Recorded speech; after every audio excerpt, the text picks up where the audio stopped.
I am Edmundo Tovar, Vice President of Educational Activities of IEEE Education Society. I would like to welcome to this webinar. You know that Education Society is organizing free webinar series to promote and give more visibility and diffusion in a reduced format to the workshops selected and organized under the umbrella of our flagship conferences, Frontiers in Education Conference, EduCon Conference, TAIL Conference, EduNine. In this case, I am going to present the webinar that was held in the last EduCon conference. The title is Inclusive and Integrative Educational Robotics Tools for Teaching STEM. The topic of this webinar is STEM education because it's the focus of the scientific community. It's one of the pillars of STEM education is to lead students to studies related to engineering. Despite this, one of the main groups that are represented in engineering is women. The presenters will be, it's my pleasure to introduce to Aruquia Soto, that is an assistant professor at CEFET in Rio de Janeiro, Brazil, and she has a bachelor in mathematics and a master in engineering of computing and system from and a PhD in mechanical engineering. They will be presented together with Pedro Plaza, that is currently pursuing the PhD degree in industrial engineering in the University for Distant Education, in the Spanish University for Distant Education. Okay, so you can begin as you want. Thank you very much. Hi, my name is Aruquia. I'm here sharing the screen with you and also with the video. We are talking about a workshop that we presented in IEEE EduCon this year. And me and Pedro Plaza, we presented 2 workshops about diversity and inclusion using robotics as a tool to integrate students. We also had a roundtable, 2 roundtables about women engineering. And we also had a special session, Inclusion and Diversity in Engineering Education. And for next EduCon in Dubai, 2019, we had another special session about diversity and inclusion in engineering education. Please send your work. When we talk about the inclusion, diversity, let's start in the beginning. We have in our society, half of society is made by women. But when you go to engineering course, only few places in the world you have something close to half of the students being women. What we have is a field that's majority men's field. And just to be honest, this doesn't make sense. There's nothing different in woman's brain and men's brain that makes women go to one field and make men go to another field. That's something wrong. We have many talents, men and women, and to have the accomplishments that we need, we should use all the talents possible. Then the most easy way to think about diversity inclusion, because I saw that many people never realize how deep this problem is, looking for the woman's question. Do you ever think in course in engineering university or your work, how many women do you have? When you go to the street, you have the same downtown in any city, you have the same number of women in the street that you have in your work, or your university, or in your school. If you don't have this, something's really big wrong. And this is the first question that makes us think about what else should we work on. And then we start to think, every society has these all questions, but the problem of lack of diversity This arises in all the places, even places where you have a good number of women as students. When you go to high levels, you see few women, and every stage you are losing women. And it's not just women. You are losing many talented people, many great students, great professionals that are not work with us. They should be working with us. Think about solutions and problems that our society faces. And when there are many works that talk about the question about women, there are many works that talk about how these women feel integrated or not from this place. Not just women, you have people with special needs, you have ethnical questions, and in Brazil, that's my country, we have the question of the immigrants that come from Venezuela. In Europe, we have other questions, but in any place, we have question of groups that are not integrated for the society as academical and professional way. We have some papers that talk about how to deal with the students, but when you think about, uh, let's think something. We have and still have some toys that are men's toys, like the robots or things like this, but not different time. And the woman should play with those. But now, if you think well, students, girls and women, they have phones, cellular phones. It's not something like a phone, something for one group. Tablets. Tablets is not something for a group. Computers are not. They become part of our life. We cannot live with this now. And the idea is to use this to make the students get engaged in technical fields. I teach computer and mathematics for engineering course, and I have a great problem to show the students that mathematics is part from the course, much more mathematics, because for mathematics they need, I think, that 12 years before entering the university, and this 12 years should be, they should learn all the content of these years, and unfortunately this was not presented well all the time.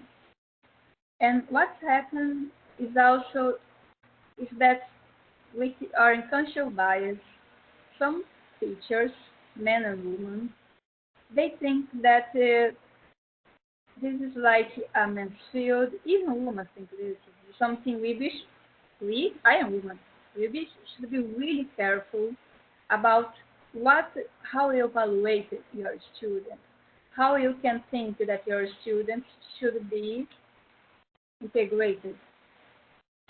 And underrepresented groups, they can be, as I told, from many groups. And when you start to work with the students with using technology for this, this work with present with robotics. Robotics is used many tools for engineering. Pedro will explain this there.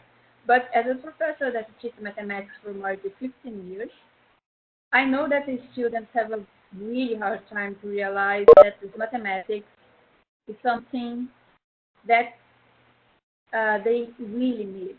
Many times I try to teach calculus or something like this, and the students for engineering look to me and ask, why do I need this?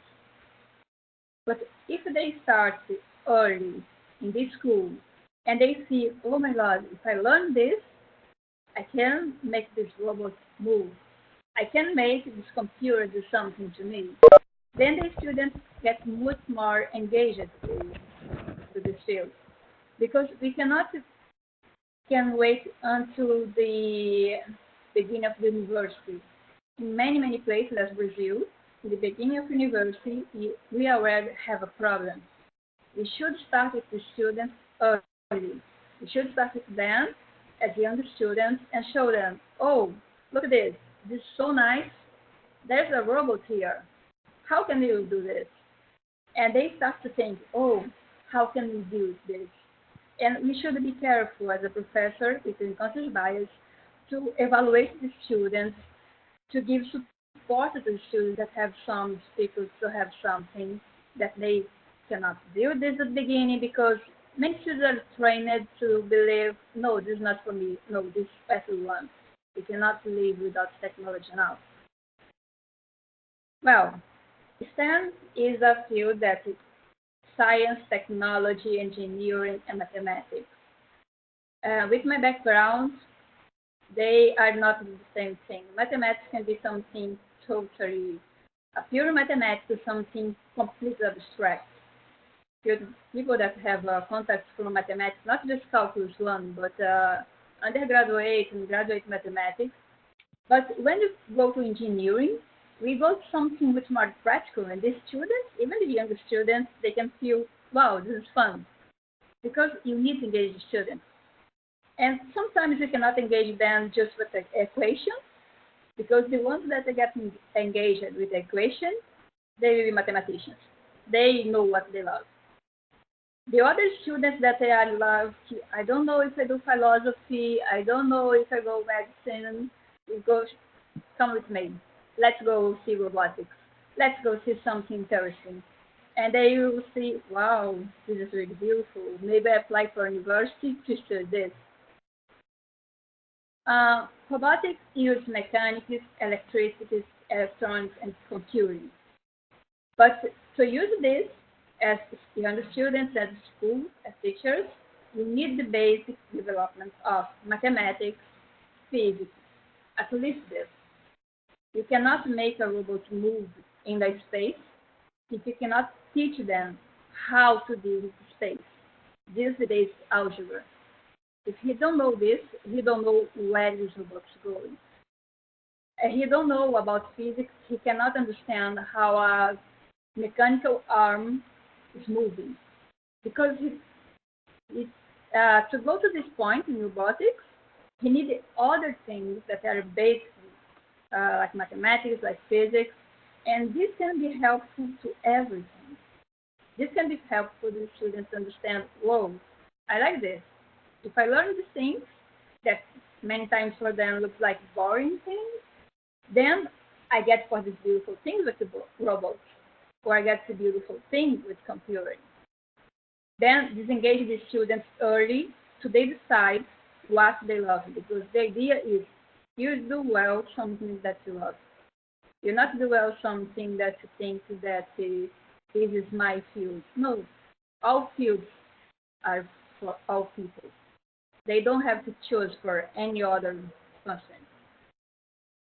Standard robotics can be used really well as a tool because we can have the students' engagement, and with this, now you have these sensors actuators.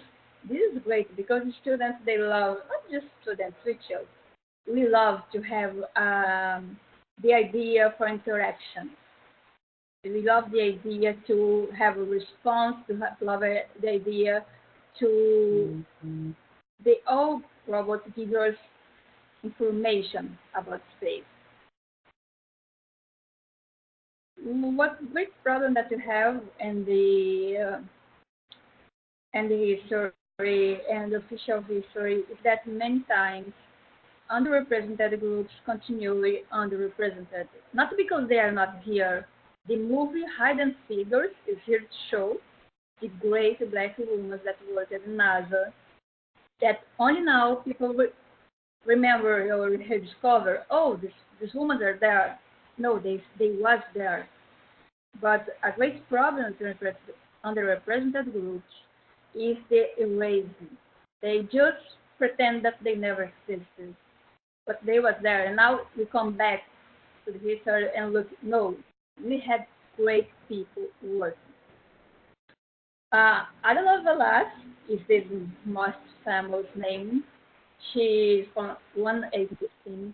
But for computer, you have also the Great Hopper. Now you have in computer the Great Hopper celebration. That's a big celebration. We have many other amazing scientists. And like Betty Snyder Robertson, John James Barty, Kathleen McNaughton, Malcolm Kennedy, Marilyn Westcott Meltzer, Wood Richmond Tatbaum, Faces by Spencer, and this is just about the parties. If you look for now, if you look for every country, you have amazing other women working, and many times, how we can discover now, this work is like not give a big space. Grace Hopper, she had a key point in computing. She worked in the Mac 1 computer with Robert Bloch, but the greatest contribution that she had is she worked in the compiler. That's the first compiler that solves like uh, more close to a human communication because she not developed the COBOL. She worked with some people that worked with her working this, but she worked in the first compiler that takes mathematical operations and understand and simple mathematical operations like sin, cosine, or tangent of something. These operations is not used like a natural human talk. The operations looks like much more machine language. What makes this completely just for scientists? And when she gives this, she gives the open for the development of COBOL and the other language that we use now. And the language are become more and more close from the users. We have many tools to use for diversity because we have a difference. Diversity is about bring people to work with us, but inclusion or integration is about fulfill these people that they belong for this group.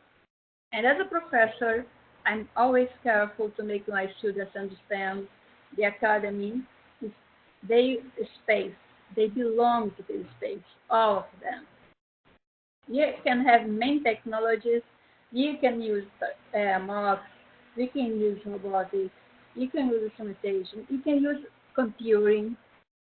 But the idea is to feel the students working as a team. The professor or the teacher be really careful evaluating the students. Understand that the students they are different. It's not because they're men or women. They are different. Men are different for other men, women are different for other women. And support the students where they need and show the students how great is they work, then they do something good. Uh, the methodology can have practical approach, individual collaborative activities. We are going now to work in STEM robotics, and we are going to Pedro, where Pedro we talk now about his work with young students and how he developed this to make the young students be part of be interested in technical fields. Pedro? Okay, thank you.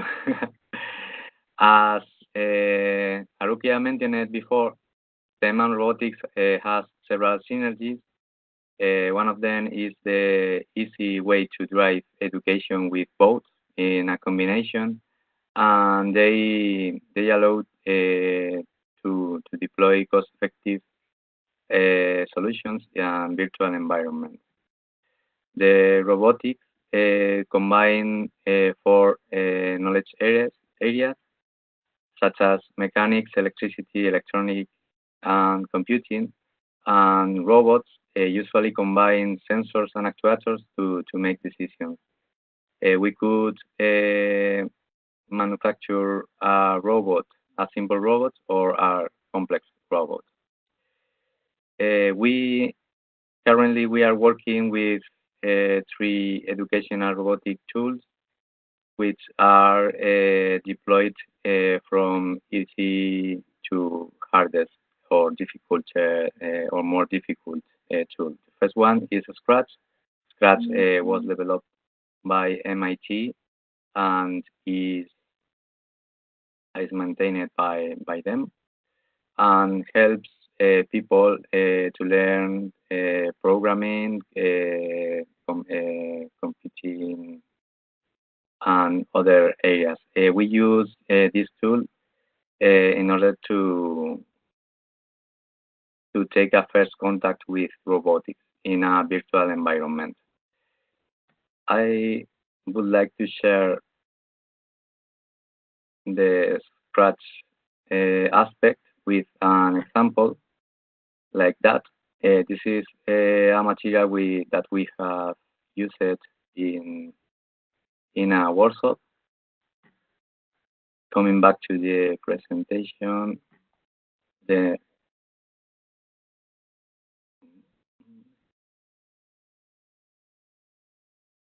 next, okay. The next tool is Crumble. Crumble has been developed and maintained by Redfern Electronics, and it combines easy programming interface. This interface is very similar to Scratch. It is based on Scratch, and it has easy electrical connection. If you can see the next select screen, you can get a snapshot of an example of Crumble. As you can see, the programming interface is very similar to Scratch because it is based on Scratch, and the hardware is very easy. Coming back to the presentation, the third tool is famous Arduino.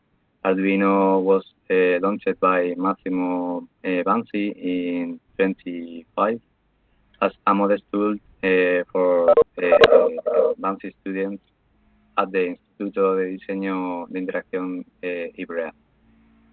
When Massimo launched Arduino in the market, it was very expensive to get an integrated development environment to compile the programs and to get development kits. It combines easy-to-use hardware and software based on open source electronic platform, which is a great advantage. And the lack of this tool is that the programming interface is based on text, and you can get troubles with the syntax and something like that. The fourth tool that we presented in the last EduCon conference is Raspberry Pi. We use it to promote its use in an educational and robotic environment. Raspberry Pi was developed in 29 with a similar aim like Arduino. It is also a cost-effective board because it costs about 39 euros and is based on open source software.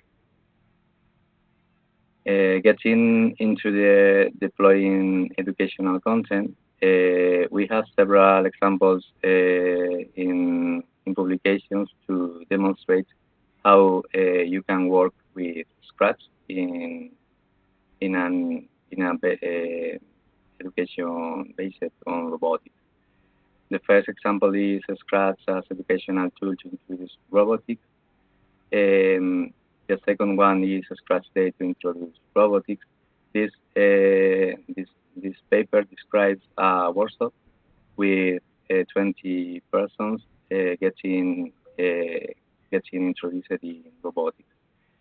And the next papers, traffic lights, lighting through educational robotics, and European Robotic Weeks to introduce robotics and promote engineering, are combining the three mentioned tools, Scratch, Crumble, and Arduino, to get the same educational content with different tools. You can see in this slide, we have a traffic semaphore built on Scratch. For Crumble, deploying educational content of Crumble, we have the same papers describing how to deploy this educational content. And in the upper figure, you can see a traffic light built on Crumble board. The first paper, homemade robotic education, a new way to explore, was built on a workshop with people who hasn't any knowledge about robotics, programming, or something like that. And you can find more information in this paper. Examples about the use of Arduino are Arduino as educational tool to introduce robotics, which was presented in TAIL conference this year, and once it was available, you can get knowledge about it. And the other publications are related to the multi-platform educational tools, as I mentioned before. The last example to deploy educational content is the use by Raspberry Pi. The paper which describes this workshop is Robotic Tips and Tricks for Inclusion and Integration of Students, which was a work between Aruquia and me in the last EduCon this year, and it was a very good experience. Okay. In this part of the presentation, we would like to share with you a battery of questions. The first one is, what do you think about are remote educational tool ready for include and integrate students? The next one is, are STEM and robotics ready for include and integrate students? The other one is, what budget do I need to use this setup? And the last one is, what time and effort do I need to produce educational material with this setup? If you want, we can discuss these 4 questions once I finish the presentation. And lastly, we would share with you the references mentioned during the presentation in this slide. Okay, thank you for your attention. And if you have any questions or something like that.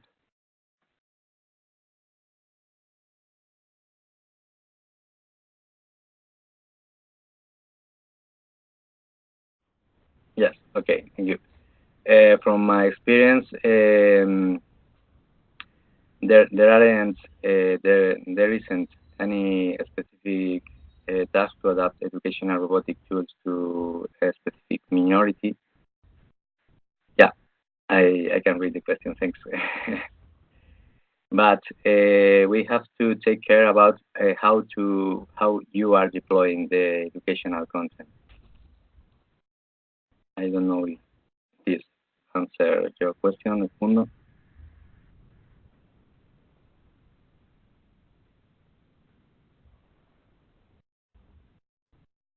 Oh, Pedro, did you answer the question about it from Edmundo? Yeah, yeah. From my side. One thing. Yeah, sorry. No, I'm so sorry. It's because I have problems with my microphone. It's because one of the ways is start to make students with different abilities and pay attention in how they get to work together. Because many times, professor and the teacher, they are the guiders. And we cannot just throw the students away and expect that things will work for a miracle. without any care. We should be careful with the students. Then the first thing we do is the mix in the group, but something with very different skills in the groups. And the way realizes that if they work together, they have the best results. And if they cannot realize this quickly, then the professor will give the tip, like, oh, the student is so good on this, why are you are not talking this way? Oh, the other students, he has the abilities, why not go? Like, so they start to understand that working together, they have much results. This, I use this in the advising students. I advise some students in the undergraduate scientific project, and I show them in what can get better. But be careful. Always show every student that they have something good, something special, and they are not competing. And if they work together, if they the result is really working with this. I win 2 prizes and state of Janeiro as an advisor, and I won 2 prizes, a national prize in Brazil, and IMPA, it's a very famous medical institute. And my students, they always understood they are different. I usually half of my students are women, and I talk about students in mathematics and computer engineering, and they understand that they have different skills together, and just different groups, and this works well to me. But if you have, please share with us.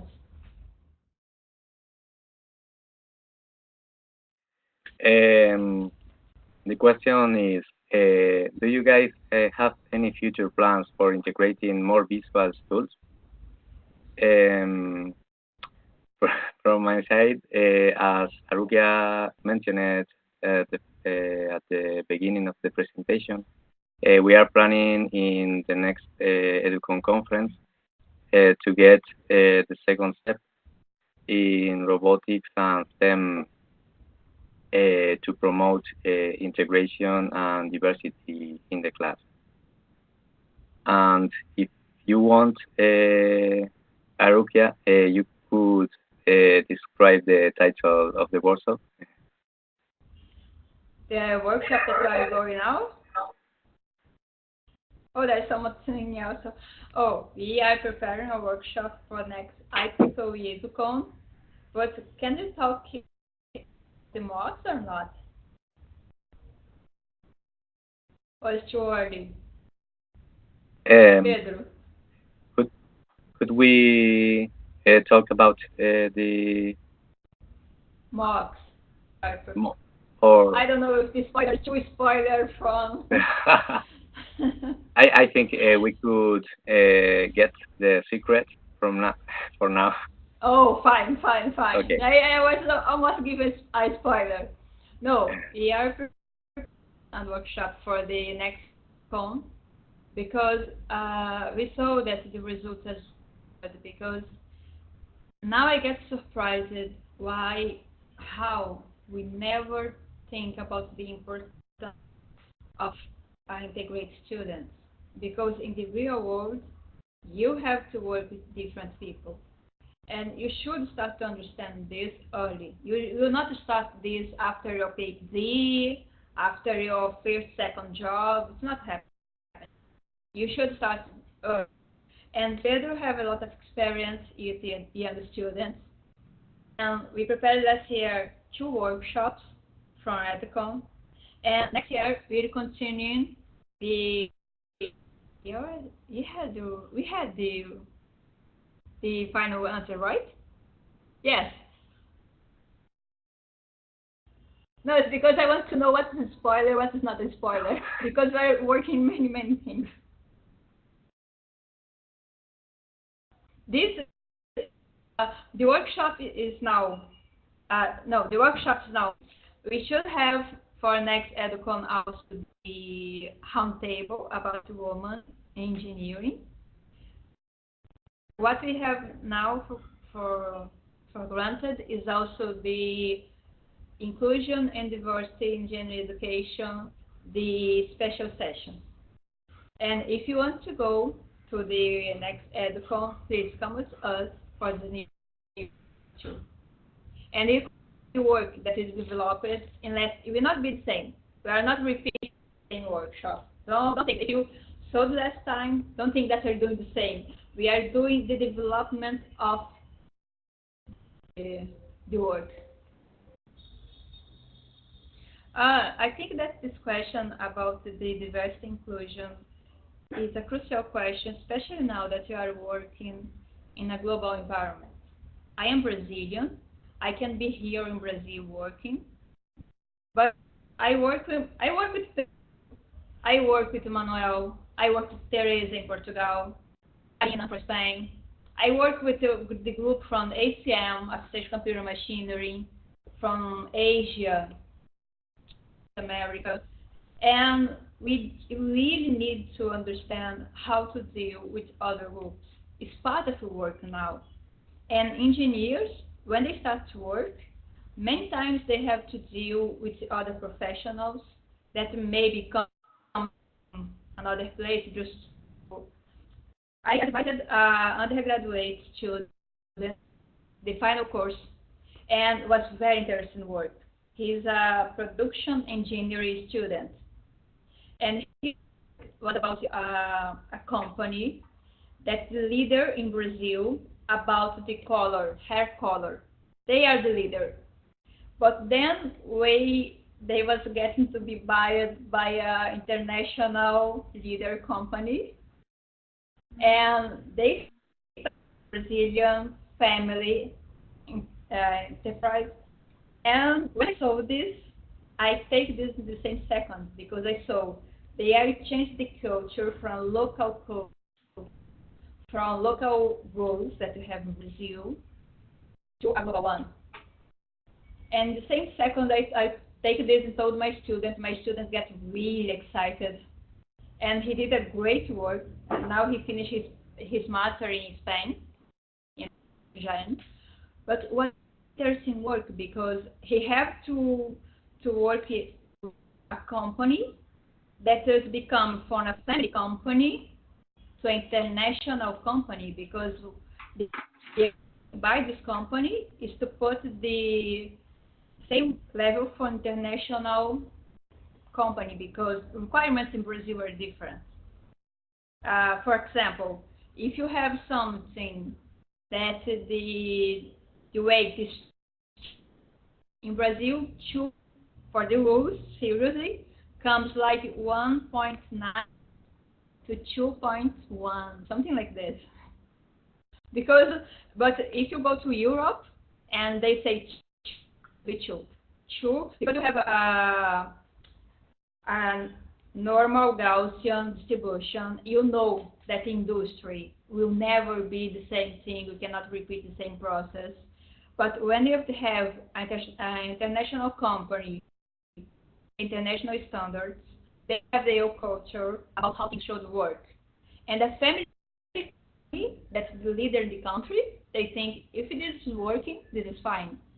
Then when I saw this, I saw the shock from the local company, really well successful company, working with another group that comes outside and say, this is the rules now. And this is something that if you ask for these engineers, 3 years, they say, no, we're fine.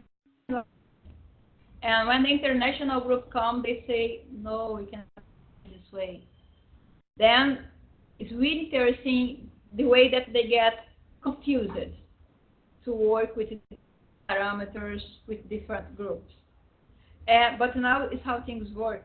You are working something with your group or people that you understand how they behave.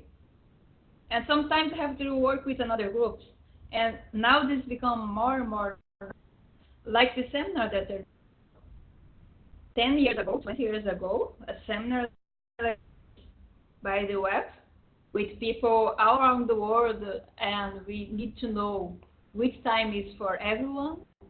Something unthinkable. It's like, so it's science fiction. And now this is completely normal. Then learn how to work with different groups now, especially for engineers. It's like how to survive. We need this. Okay, thank you very much, Aruquia, Pedro, for your presentation. It has been a pleasure to listen to you. Okay, is again another reminder that all this presentation, the presentation has been recorded, so they will be published in our website in the next days. Finally, I would like to remind you that we will have another webinar in 15 minutes about computing competencies and the Computing Curricula 2020 project that will be presented by John Impaglia. Thank you very much, and I hope to see you in 15 minutes. Thanks. Thank you.